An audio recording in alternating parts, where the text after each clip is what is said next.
صادق بھائی افسانے کی دنیا میں ایک مشہور نام ہے. تمثیلی اور کچھ علامتی افسانے بڑے لاجواب لکھا کرتے ہیں. آج حقیقت نگاری ان کی زبان سے سن کر اگر میں سمجھتا ہوں کہ اگر وہ تھوڑا سا اس افسانے کو اور طویل کرتے تو میری آنکھیں بھی نمناک ہو چکی تھیں. بہت ہی معتدل رفتار سے افسانہ دھیرے دھیرے آگے بڑھتا رہا. ایک ایک کر کے مختلف واقعات آتے رہے. تمام واقعات میں ایک بات تو بہت کامن تھی، مشترک تھی. وہ یہ تھی کہ یہ دنیا مطلبی ہے، خود غرض ہے، ہر ایک کو بس اپنی پڑی ہے. یہاں تک کہ وہ کردار جو آخر میں ان کے افسانے کا ایک مرکزی کردار بن جاتا ہے، قندیل کے ساتھ لیے ہوئے، وہ بھی یہی سوچ رہا ہے کہ کوئی مرے تو مجھے بھی رزق ملے. اس کے بھی دل کی یہ خواہش ہے کہ بس میری جو ضرورت ہے وہ کسی نہ کسی طریقے سے پوری ہو، اور اس کا کام ہی ہے لاشیں اٹھانا.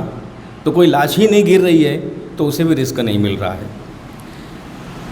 تھرڈ پرسن نیریشن کا انہوں نے استعمال کیا، ایک تیسرے شخص کو راوی بنا کر کے اپنے مافی ضمیر کو بہت ہی عمدہ انداز میں پیش کیا. بہترین اور چست مکالموں کی ایک تکرار سی لگا کر رکھ دی، اور جو کچھ سماج میں مختلف جگہوں پر الگ الگ قسموں کے واقعات سے ان کے ذہن و گمان میں ایک جو درد محسوس کیا جا سکتا ہے وہ ان کے الفاظ میں پورے طریقے سے ظاہر ہے.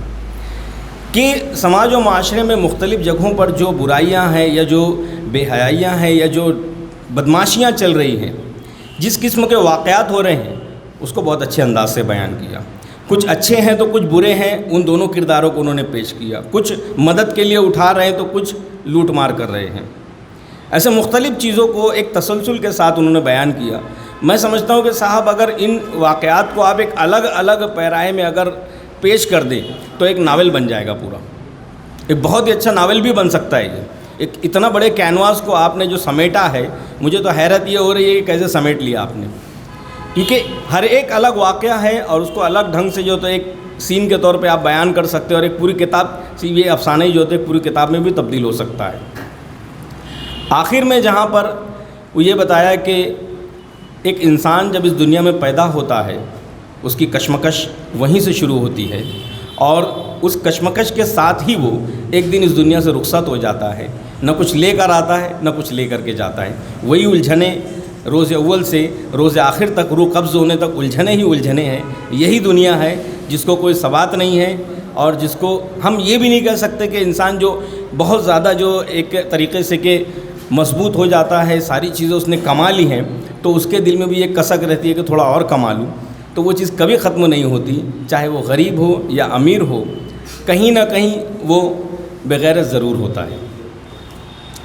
ایک اچھی تحریر، ایک اچھا افسانہ رقم کرنے کے لیے میں آپ کو مبارکباد پیش کرتا ہوں.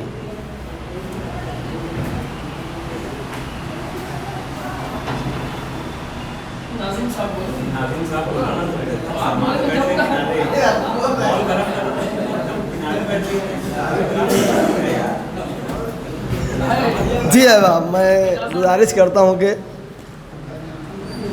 وہ فرمائش ہے کہ عمران جمیل صاحب بھی کچھ کہیں.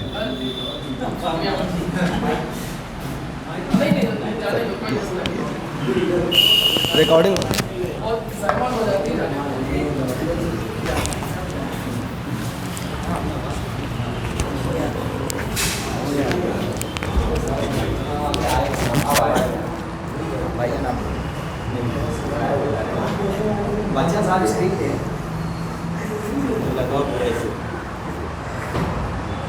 سب سے پہلے انجمن محبان ادب کے صدر و اراکین کو میں بہت مبارکباد پیش کرنا چاہوں گا کہ انتہائی موزوں ترین شخصیت کا آپ نے انتخاب کیا صدارت کے لیے. وہ لوگ جو قلمدان میں تھے وہ تمام صاحبان افسانہ نگار اور تبصرہ نگار جانتے تھے کہ جب بھی کسی دوست کا، کسی بھی افسانہ نگار کا افسانہ آتا تھا تو دوسرے مبصرین کی طرح نعیم سلیم صاحب بھی وہاں پر بر وقت تبصرہ کیا کرتے تھے بنا باعث ہوئے. اور واقعی ان کو جو افسانے کے جو لوازمات پر جو گہری نظر ہے، تو ممکن ہے کہ بہت سارے لوگوں کو نیریشن پر وہ ملکہ نہیں حاصل ہوتا، کہ وہ خوبصورتی سے بیان کر سکے، لیکن جب وہ لکھتے ہیں تو بہت خوب لکھتے ہیں. انہی میں سے ایک نعیم سلیم سر ہیں. تو میں انجمن محبان ادب کے صدر و اراکین کو میں مبارکباد پیش کرتا ہوں. اور بے پناہ خوشی کی بات ہے کہ میرے بہت ہی عزیز دوست پروفیسر ڈاکٹر ساجد انصاری صاحب آج یہاں پر مدعو ہیں. میں ان کا انجمن کی جانب سے میں دلی خیر مقدم کرتا ہوں. ایسی نابغہ روزگار شخصیات کو اس طرح کی نشستوں میں ہمیں مدعو کرنا چاہیے اور ان سے فیض حاصل کرنا چاہیے لٹریچر کے حوالے سے. رہا سوال اس افسانے کا، تو یہ افسانہ ایک آفاقی کینوس لیے ہوئے ہے صادق بھائی. اس کا اگر ترجمہ ہوتا ہے تو یہ جس طریقے سے اس کا انطباق ہندوستان پر من ون بیٹھے گا، اسی طرح یورپ کے کسی ملک پر بیٹھے گا. یہاں پہ راوی جس کو میرے پیشرا مبصر نے کہا کہ کوئی تیسرا تھرڈ پرسن ہے، تو یہ ہم لوگ اس کو علامتی طور پہ یا تو ریلوے اسٹیشن کا بینچ لے سکتے ہیں، یا پٹری لے سکتے ہیں، یا خود ریلوے اسٹیشن لے سکتے ہیں. تو یہ بہت ہی پیارا افسانہ ہے. افسانوی رنگ کسے کہتے ہیں، اس افسانے کو دیکھیے. افسانے کے اندر افسانہ در افسانہ مسلسل اتنی گہری پرتیں لیے ہوئے ہے کہ وہ جو وہاں پہ جو انسان کے خمیر میں جو خیر و شر کے جو اس کی شریست میں جو گوندھا گیا ہے، باقاعدہ اس اسٹیشن پر رومال باندھے ہوئے جو ابن الوقت جو بلحوث لوگ ہیں وہ فائدہ اٹھا رہے ہیں اپنے اس گوندھی ہوئی چیز کا. کبھی خیر دکھ کر آ رہا ہے تو کبھی شر دکھ کر آئے، کوئی ان کی مدد بھی کر رہا ہے ایسے لوگوں کی. تو زیادہ تر ایسے لوگ ہیں جو اس موقع کا فائدہ اٹھاتے ہوئے اپنا کام نکالتے جا رہے ہیں. وہ بوڑھا مجھے بہت ہی اپیل کرتا ہے. وہ جو بوڑھا ہے بھلے سے یہ ساری جو چیزیں جو دردناک حادثہ ہوتا ہے، جیسے گورکن کبھی کام جو ہوتا ہے وہاں پہ وہ بھی چاہتا ہے گورکن کبھی کبھی کہ کاش کے لاشیں آئیں تاکہ میرا گھر چلے. کفن والا بھی چاہتا ہے کہ کاش کے جلدی جلدی اموات ہو تاکہ اس کا گھر چلے. انسان دیکھا جائے تو فطرتاً خود غرض واقع ہوا ہے. اسی طرح کی تصویر کو ہمارے صادق اسد بھائی نے نہایت ہی خوبصورت منظر نگاری کے ساتھ بہت ہی مؤثر بیانیے میں میں ان کو صاحب اسلوب افسانہ نگار مانتا ہوں. ان کا جب افسانہ ہم لوگ سنیں گے اور ان کا افسانہ کوئی اور بھی نیریٹ کرے گا، اس کا نیریشن ہوگا، تو ہمیں بالکل لگے گا یہ صادق اسد صاحب کا افسانہ پڑھا جا رہا ہے. تو بہت ہی خوبصورت افسانہ تھا. افسانوی رنگ کا غلبہ تھا. کہیں پر بھی تجسس کا پہلو ہاتھ سے چھوٹنے نہیں پایا. اور انہوں نے نہ صرف، حالانکہ افسانے میں ایک بات کیا ہوتی ہے کہ کچھ لوگ کہہ رہے تھے ہمارے ڈاکٹر مبین نذیر صاحب کے افسانے پر، جو میں بعضلت تمام میں میری سانسیں درست کر رہا تھا، میں ٹھیک سے سن نہیں پایا کہ افسانے میں درس، میں افسانے میں درس کا قائل ہی نہیں ہوں. یہ قارئین پر چھوڑ دیا جاتا ہے. کبھی اس میں شہوت کے مناظر بھی آئیں گے تو کبھی کوئی وائز جو ہے تو اپنی دین کی تبلیغ بھی کر رہا ہوگا. درس کے لیے انشائیے ہیں، مضامین ہیں، وہ دوسری باتیں ہیں. لیکن اس افسانے کو اگر ہم لوگ دیکھتے ہیں تو یہ افسانہ ہر طرح کے ذہین قارئین کی سطح کو ٹچ کرتا ہے. جہاں اس سے بچے بھی لطف اندوز ہوں گے، وہیں پر جو بالغ قاری ہیں، جیسے کہ ہمارے احمد نعیم بولتے ہیں تربیت یافتہ جو قاری ہیں، وہ بھی اس سے محظوظ ہو سکتے ہیں.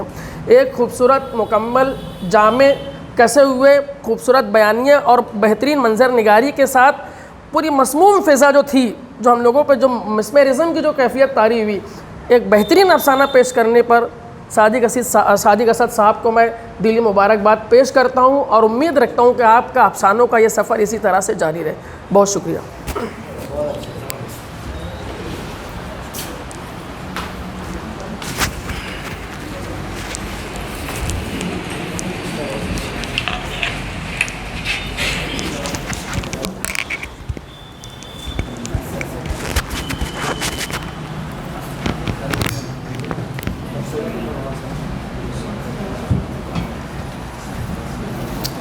مجھے خوشی ہے کہ میں نے صادق اسد صاحب کے تعارف میں جو باتیں کہی تھی، یہ افسانہ جو ہے اس پر پورا صادق آیا.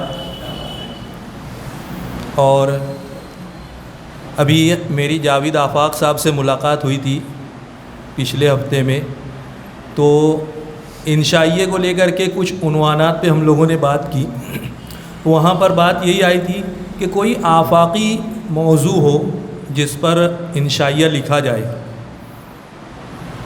یہاں پر صادق اسد صاحب نے جو افسانہ پیش کیا ہے، اس کا جو عنوان انہوں نے لیا ہے اور جو موضوع انہوں نے چنا ہے، پھر اس کے بعد میں اس کی منظر کشی، مکالمہ نگاری، افسانے کے اجزاء اور اس کا ٹریٹمنٹ، جس طریقے سے انہوں نے افسانے کو برتا ہے، تو یہ افسانہ جو ہے وہ عالمی منظر نامے پر بھی اپنی ایک اچھی چھاپ چھوڑ سکتا ہے۔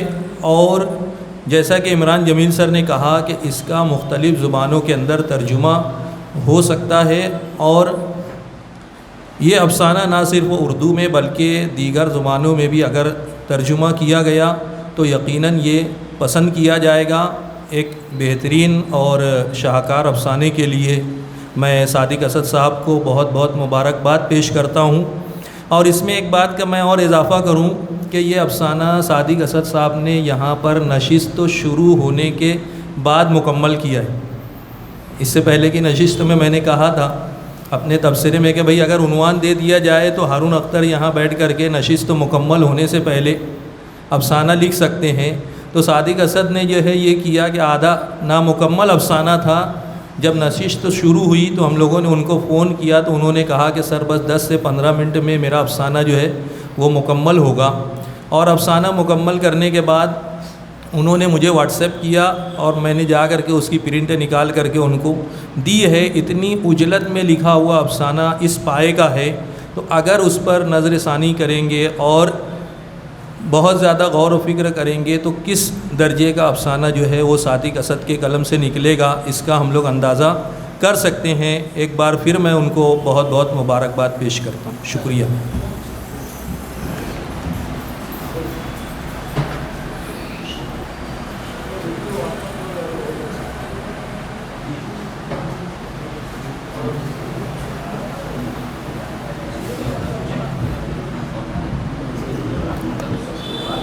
افسانہ جب شروع ہوتا ہے تو ایسا لگتا ہے کہ انسانیت کہانی بیان کر رہی ہے، تقسیم کے واقعات ہیں۔ اس کے بعد تھوڑا سا جب آگے بڑھتا ہے تو لگتا ہے کہ ہندوستان کی زمین کہانی بیان کر رہی ہے، اور تھوڑا افسانہ آگے چلتا ہے تو پھر مغالطہ ہوتا ہے کہ اب ٹرین ہے یا انسانیت ہے۔ لیکن جب افسانہ ختم ہوتا ہے تو پھر سمجھ میں آتا ہے کہ وہ ریل کی جو پٹری ہے، ٹریک جو ہے، اس کی زبانی افسانہ بیان کیا گیا۔ اور افسانے کی تکنیک پر آپ غور کریں کہ اگر راوی ریل کی پٹری نہ ہوتی تو مختلف قسم کے واقعات کو وہ کس دھاگے میں پروتے۔ صادق اسد کا کمال یہ ہے کہ انہوں نے الگ الگ وقتوں میں وقوع پذیر ہونے والے واقعات کو ٹرین کی پٹری کے ذریعے سے باندھ دیا ہے، اور بہت ہی اچھے طریقے سے اور جس ڈھنگ سے انہوں نے مناظر بیان کیے، مناظر ہماری آنکھوں کے سامنے گزر رہے تھے، اور ان کے لفظوں کے ساتھ ساتھ تصاویر ہمارے ذہن میں بنتی چلی جا رہی تھیں۔ افسانہ نگار کا کمال یہی تو ہوتا ہے کہ وہ لفظوں کے ذریعے صرف تصویر نہیں بناتا، آواز نہیں سناتا، بلکہ وہ تو انسان کے محسوسات تک کو قاری تک پہنچانے کا کمال رکھتا ہے۔ اور ہم نے محسوس کیا کہ صادق اسد کے افسانے میں وہ چیزیں موجود ہیں، بھلے ہی انہوں نے ابھی مکمل کیا ہو یا کبھی مکمل کیا ہو، لیکن افسانہ بااثر ہے اور قاری تک مکمل طریقے سے پہنچ جاتا ہے۔ بہت بہت مبارکباد آپ کو۔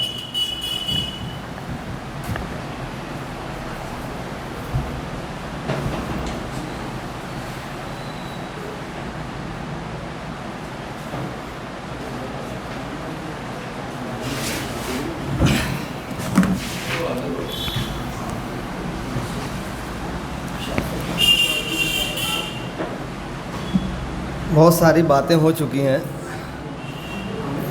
ہم لوگوں نے اتنے دنوں میں دیکھا ہے صادق اسد صاحب کو کہ وہ جس ماحول کو چاہتے ہیں اسے بیان کر لیتے ہیں۔ وہ کچی بستی میں جاتے ہیں تو ہمیں کچی بستی نظر آتی ہے۔ ایک افسانہ بھی تھا یورپ کا، وہاں وہ چیز نظر آئی، ایسا لگتا تھا ترجمہ ہوا ہے۔ تو یہ ان کا پہلا، ان کی خوبی ہے، خصوصیت ہے۔ دوسرا، اس افسانے کی بھی سب سے پہلی خوبی ان کا بیانیہ ہے۔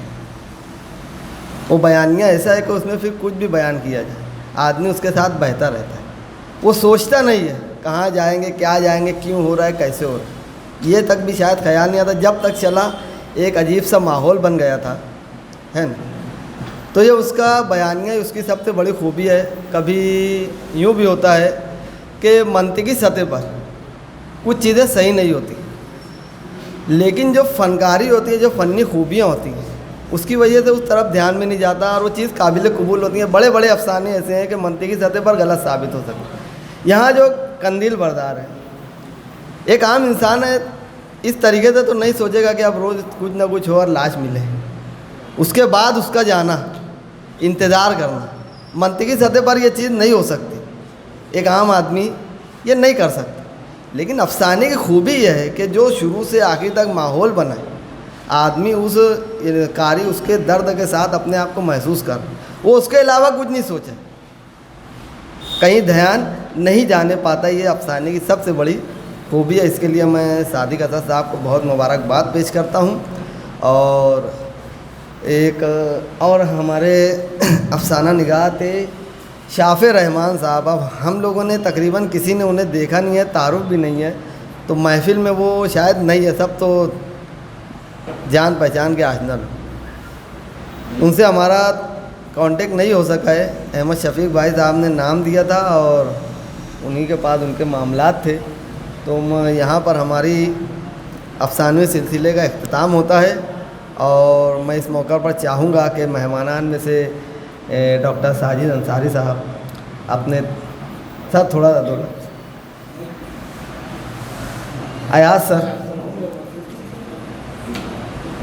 ایاز سر سے میں گزارش کرتا ہوں کہ وہ آئیں اور اپنے خیالات کا اظہار کریں.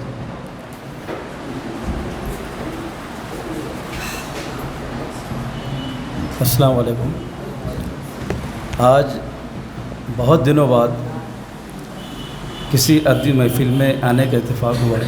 اگرچہ کہ میں ادب سے دور نہیں ہوں، لیکن کچھ حالات کی بنا پر شریک نہیں ہو پایا تھا. آج جتنے بھی افسانے یہاں پر پیش کیے گئے، میں سمجھتا ہوں کہ افسانہ نگار کے اپنے ذاتی مشاہدات اور تجربات کی بھٹی سے انہوں نے وہ تمام چیزوں کو منظر عام پر لانے کی بڑی ہی زبردست کوشش کی ہے. تو میں تمام ہی افسانہ نگاروں کو اپنی طرف سے مبارکباد پیش کرتا ہوں. اب رہی بات کچھ لوگوں نے اعتراضات، اور وہ ہونی بھی چاہیے، یا تنقیدیں بھی ہونی چاہیے، تبھی انسان سنور سکتا ہے، کہ بھئی کسی میں فنی خوبیاں کم تھی، کسی میں اجزائے ترکیبی ویسے نہیں پائی گئی جیسے ہونا چاہیے تھا. تو جو ہم ان تمام تجربات کو حاصل کرتے رہیں گے، یا اس طرح سے ہم اور مشاہدات اور لکھتے رہیں گے، تو جو آدمی کام کرتا ہے تو غلطیاں تو اس سے ہوتی ہے. تو غلطیوں کو ہم اس پہ نظر انداز کرتے ہوئے جو اس کی خاص خوبیاں ہیں، اگر اس کی ہمت افزائی ہم کریں تو ہو سکتا ہے کہ آج سے بہتر افسانہ کل کا آنے والا افسانہ بھی بن سکتا ہے. تو مستقبل کے لیے میری طرف سے تمام افسانہ نگاروں کو بہت بہت مبارکباد. اور میں چاہتا ہوں کہ اس طرح کی محفلیں اور مزید اور قریبی وقت میں جو ہے منعقد کی جائیں گی. شکریہ. بہت شکریہ سر. اور ہم آخری مرحلے میں ہیں. یہاں پر میں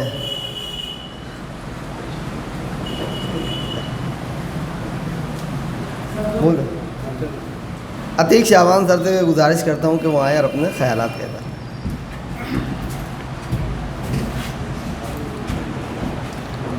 آج کی اس نشست کے صدر ساجد سر، ایاز سر اور سامعین کرام، آج اس ہال میں دوسرا موقع ہے نشست اٹینڈ کرنے کا. اس سے پہلے بھی میں پچھلے نشست میں موجود تھا، اور اس کے پہلے جو ہے ایسا معلوم پڑا تھا کہ نشہ عنوان یہ تیسری مرتبہ جو ہے. تو یہاں پر میں ایک ہی افسانہ سن سکا ہوں. مبین نذیر سر کا افسانہ نہیں سن سکا ہوں، اور اس پہ جو کچھ تبصرے ہوئے ہیں ساجد اسد کے بارے میں بہت جو ہے یہاں پر ان کی جو ستائش ہوئی ہے وہ بالکل اس کے جو حقدار ہیں. نثری ادب، اردو نثری ادب میں جو ہے انہوں نے درجنوں افسانے پیش کیے ہیں، اور تمام افسانوں کو جو ہے بےحد پسند کیا گیا ہے.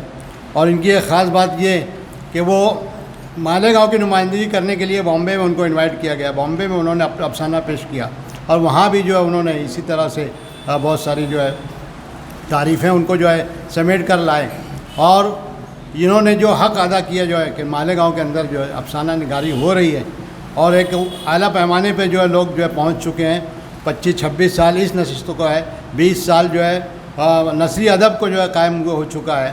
اور ان دونوں ادارے, خاص طور یہ 2 ادارے اور اس کے پہلے بھی کچھ ادارے کچھ دن چلے اور اس کو بند ہو گئے, مگر مستقل مزاجی کے ساتھ میں یہ جو 2 نشستیں ہیں وہ ہو رہی ہیں. اور جو اس کے اندر جو ہے نئے افسانہ نگار جو ہے وہ پیدا ہو رہے ہیں. وہ لوگ جو کبھی لکھتے تھے بند کر دیے لکھنا, انہوں نے پھر سے لکھنا شروع کیا اور ان کو جو ہے 50 اور سینکڑوں افسانے جو ہیں ان کو آج آ چکے ہیں. مسلسل جو ہے کنٹینیو ہر نشست میں 2-3 لوگ ہیں نثری ادب میں وہ پیش کرتے رہے ہیں. اور اس ادارے میں بھی دیکھ رہا ہوں کہ میں بہت سے لوگ جو ہے مسلسل جو اپنے افسانے لکھ کر لاتے ہیں اور اس کو پیش کرتے ہیں, اور اس کے اندر جو ہے نکھار جو ہے وہ پیدا ہوتا ہے. اور یہ جو بحث چلتی ہے, تنقیدیں جو ہوتی ہیں اور تنقید جو ہے جو بہت سارے نقص میں نکالے جاتے ہیں, یہ افسانہ نگار کے حق میں ایک اچھی چیز ہے, تاکہ وہ جو اپنے افسانے کے اندر کچھ کمی ہے تو اس کو جو ہے وہ اس کو محسوس کرے اور اس کے بعد اس کی درستی کرے گا, تو جو ہمارے جو افسانے ہیں وہ اعلیٰ لیول کے جو ہے بن سکتے ہیں. میں آج کے جو افسانے پیش کیے گئے, حالانکہ میں ان کا مبین نذیر سر کا افسانہ نہیں سن سکا, بہتر ان کو بھی مبارکباد پیش کرتا ہوں. سعدی اسد صاحب کو بھی مبارکباد پیش کرتا ہوں کہ انہوں نے ایک اچھا افسانہ پیش کیا, بہت بہت مبارک. اور یہ ایک آخری میں یہ اعلان کر دوں کہ آئندہ ہفتہ سنیچر کو ادارہ نثری ادب کی نشست جو ہے وہ ATT ہائی اسکول کے اندر جو ہوگی, آپ لوگ سے شرکت کی درخواست ہے. شکریہ.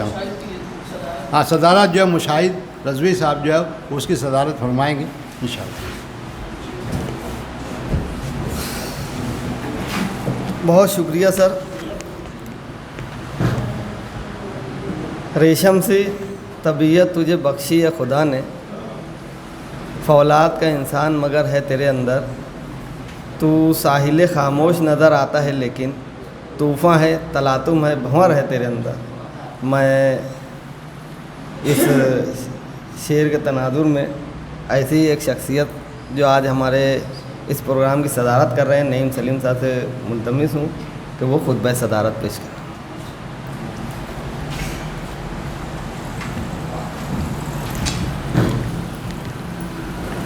السلام علیکم ورحمۃ اللہ وبرکاتہ. الحمدللہ رب العالمین والصلاۃ والسلام علی سید الانبیاء والمرسلین, اما بعد. ادارے نثری ادب کے صدر محترم عتیق شعبان سر, محترم ڈاکٹر ساجد انصاری سر, محترم پروفیسر شاہ ایاز صاحب, سامنے تشریف فرما تمام ہی سامعین کرام. میں تو کل بھی طالب علم تھا, آج بھی ہوں اور کل بھی رہوں گا. یہاں پر میری تعریف میں جو کچھ بیان کیا گیا یہ میں انکسار سے نہیں, جو حقیقت ہے وہی بیان کر رہا ہوں. موجودہ دور میں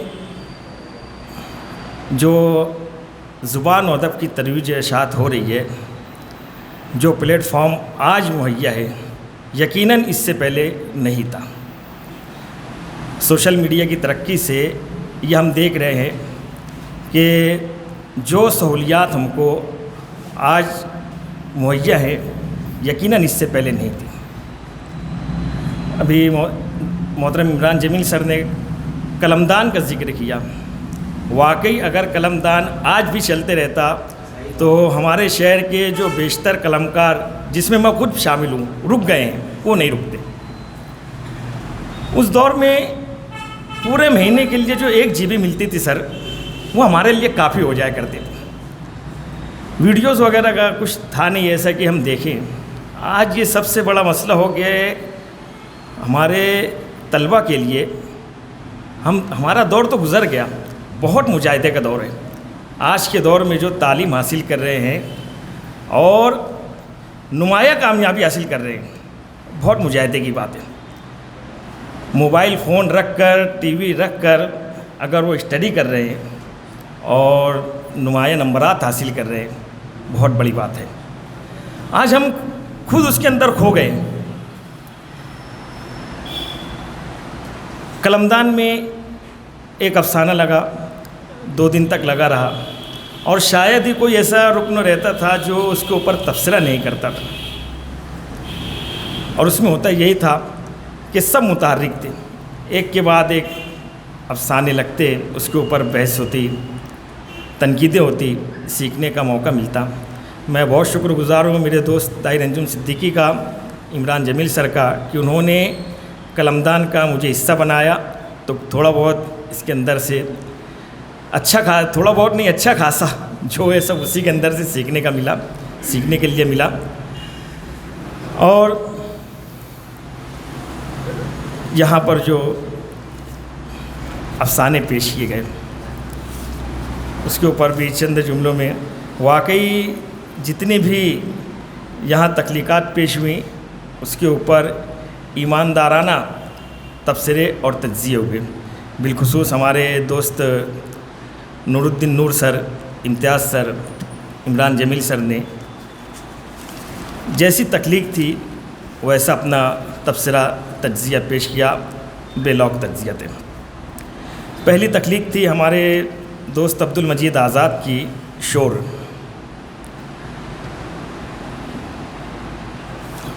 نشہ تھیم پر لکھا گیا یہ افسانچہ کہ جو لگاتار 10 روزہ پروگرام تھا، اس میں 9ویں روز کے پروگرام میں جو صدر مجلس تھا وہ نشے کا سب سے بڑا ڈیلر، اور وہیں پر جو راوی ہے وہ ایک دم بدظن ہو گیا۔ اب ہوتا یہی ہے کہ کچھ مجبوریاں بھی رہا کرتی ہیں، ہے نا جی، کچھ جن کی وجہ سے ایسے لوگوں کو سرپرستی دی جاتی ہے، صدارت بھی دی جاتی ہے۔ اب ان مجبوریوں کی وجہ سے کچھ ان کے اوپر سے پریشر بھی رہتا ہے، کچھ سیاسی معاملات رہتے ہیں، اس لیے اس کو سمجھنا بھی پڑتا ہے۔ تو اس کے اوپر اتنا بہت زیادہ بدظن ہونے کی ضرورت نہیں تھی راوی کو۔ دوسرا ہے جنون، پروفیسر مبین نذیر سر کا افسانہ، یہ بھی نشہ تھیم پر۔ یہ جو جنون تھا یہ فیروز کا جنون تھا کہ وہ کبھی ہوٹل پر بیٹھے، کبھی چوک پر بیٹھے، کبھی اس طرف کبھی اس طرف، بس اس کا ایک جنون تھا کہ یہ نوجوان تیز رفتار گاڑیاں چلانا بند کر دیں۔ یہ جنون فیروز کا تھا۔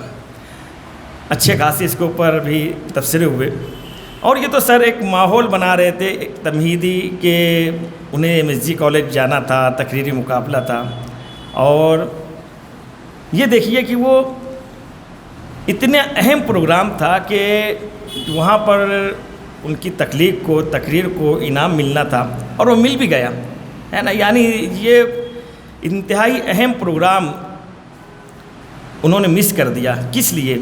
راستے میں جو حادثہ ہوا اس کے لیے، اور جو بھی معاملات تھے پولیس کے ذریعے ان کو معلوم ہوئے کہ یہ جو فیروز شخص ہے یہ جنون اس کے اندر وہی ہے کہ جس طرح سے اس نے اپنا لال کھویا ہے کوئی اور اپنا لال نہ کھوئے۔ پولیس کے ذریعے جو مکالمے ہیں اسی کی زبان میں، اسی کے انداز میں بیان کیا گیا ہے، اسی لہجے میں۔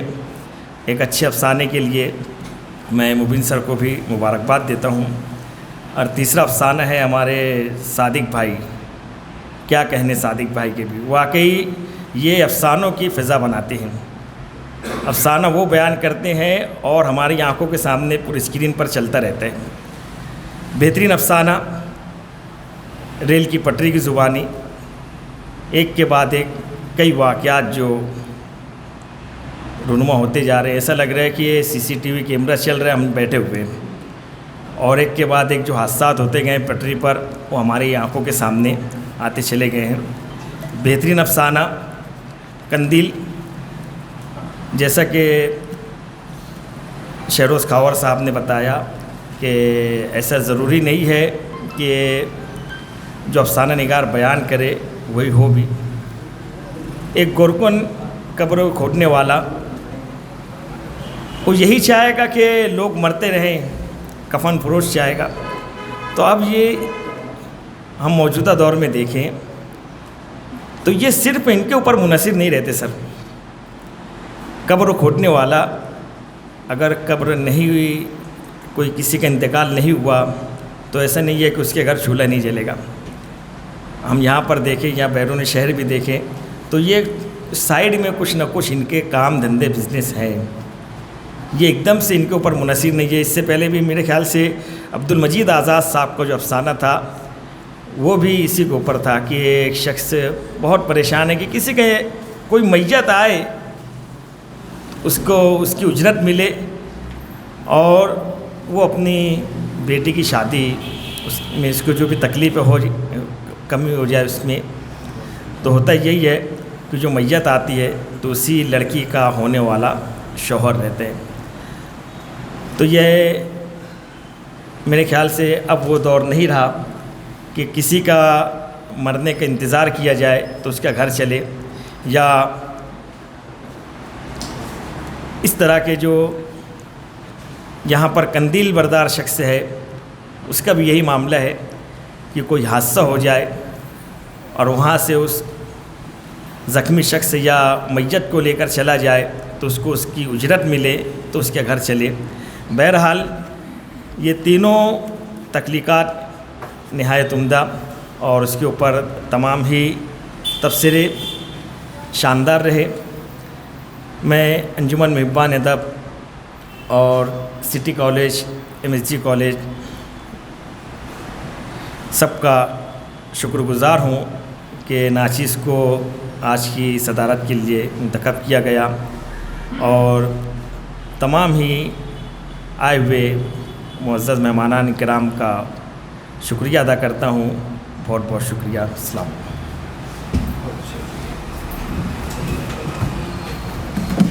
ایک 90 تولے صدارتی خطبے کے لیے میں نعیم سلیم سر کا شکر گزار ہوں. دوسری بات, اگر میں چاہتا ہوں کہ میں بھی معذرت کر لوں, چونکہ آپ سمجھتے ہیں کہ میں شاید اس لائق نہیں تھا. یہ منتظمین بعد میں کی محبتیں تھیں جو آج کے ناظم نے بار بار ان کا مبصر بیچ میں آ رہا تھا تو ان کی محبتیں تھیں جو مجھے امتحان میں ڈال دیا. اور خیر میں اس کے لیے شکر گزار ہوں ان لوگوں کا بھی کہ مجھے یہ ذمہ داری سونپی گئی. اور ایک اور معذرت کر لیتا ہوں کہ بغیر اشعار کے یا کم اشعار کے نظامت میں نے جیسے تیسے پوری کر دی ہے. تو آج میں رسم شکریہ کے لیے آصف اقبال مرزا صاحب سے ہی گزارش کرتا ہوں کہ وہ آئیں اور اشعار کے ذریعے اور اپنے منفرد انداز میں رسم شکریہ ادا کریں.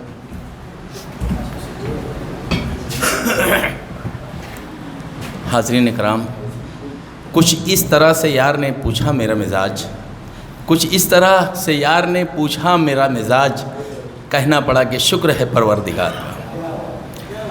حاضرین, یہ محفل جو ہے ہماری نشست ہے انجمن محبان ادب سٹی کالج اور MSG کالج کے اشتراک سے ہر مہینہ برپا ہوتی ہے, اور نہایت ہی کامیابی کے ساتھ یہ جو اس کا اختتام ہوتا ہے, اور آئندہ کی جو نشست ہے اس کا انتظار رہتا ہے. تو اس افسانہ نشست کی کامیابی کی یہ دلیل ہے کہ ہمارے 3 جو شخص ہیں وہ ابھی آئے ہیں. جہاں خطبہ صدارت جاری تھا, عبد الدیان اسد صاحب اپنے رفقا کے ساتھ یہاں ایک دم آخری پائدان پہ خطبہ صدارت کے درمیان آئے. بولے تو یہ نشست واقعی جو ہے نہایت ہی کامیاب ہو گئی. بہرکیف ہمارے آج کے جو صدر ہیں نعیم سلیم سر, جنہوں نے بہترین انداز سے پورے نشست کو دیکھا سنا اور بہترین خطبہ صدارت انہوں نے 90 تولے الفاظ میں ہمارے جو ناظم کا کہنا ہے انہوں نے یہاں پیش کیا. تو میں انجمن محبان ادب اور دونوں کالج کے اشتراک سے ہونے والی اس محفل کے صدر ان کا خصوصی طور پر شکریہ ادا کرتا ہوں. ہمارے نثری ادب کے صدر عتیق شعبان سر گزشتہ نشستوں میں تشریف لائے تھے اور آج بھی وہ دیر آئے درست آئے اور انہوں نے بہترین الفاظ میں اپنے خیالات پیش کیے. میں ان کا بھی شکریہ ادا کرتا ہوں. اس کے علاوہ ہمارے MSG کالج کے جو ڈاکٹر ساجد انصاری سر ہیں وہ بھی یہاں تشریف لائے. وہ کچھ یہاں پیش نہیں کر سکے لیکن ان کی مسکراہٹ جو ہے وہ یہاں بیٹھے مسکراتے رہے اور ہماری نشست کامیاب ہوتی رہتی. میں بھی ان کا بےحد شکر گزار ہوں. شاہ ایاز سر بھی یہاں پر آئے ہوئے ہیں, انہوں نے بھی اپنے اچھے الفاظ میں یہاں پر اس نشست کے تعلق سے بیان کیا، میں ان کا بھی شکر گزار ہوں. اور خصوصی طور پر شہروز خاور صاحب، ڈاکٹر شہروز خاور صاحب، جنہوں نے اپنی زندگی کی نظامت کی پہلی شروعات ہماری اس نشست سے کی اور بہترین انداز میں انہوں نے یہاں پر نظامت کی. میں خصوصی طور پر ان کا شکر گزار ہوں. اس کے علاوہ مالیگاؤں شہر کے جو بہترین قلمکار یہاں پر آئے ہوئے ہیں، میں نام تو نہیں، کیونکہ کیسا ہے کہ تمام شخصیتیں جو ہمارے نزدیک بہت ہی اعلیٰ ہے کہ جو دنیا داری چھوڑ کر ادب کے لیے انہوں نے وقت دیا. میں انجمن محبان ادب اور سٹی کالج اور MSG کالج کی جانب سے ان کا بھی بےحد شکر گزار ہوں اور امید کرتا ہوں کہ آئندہ کی نشستوں میں بھی آپ تشریف لائیں گے. شکریہ شکریہ شکریہ. ایک صدر صاحب کا ایک مرتبہ اور شکریہ ادا کرنا چاہیں گے کہ یہ جو تختہ سیاہ کی جو ذمہ داری ہوتی تھی احمد شفیق بھائی پوری کرتے تھے، لیکن آج ہمارے صدر صاحب نے اپنے دست مبارک سے اس تختہ سیاہ کو سجایا، اس کے لیے ان کا بھی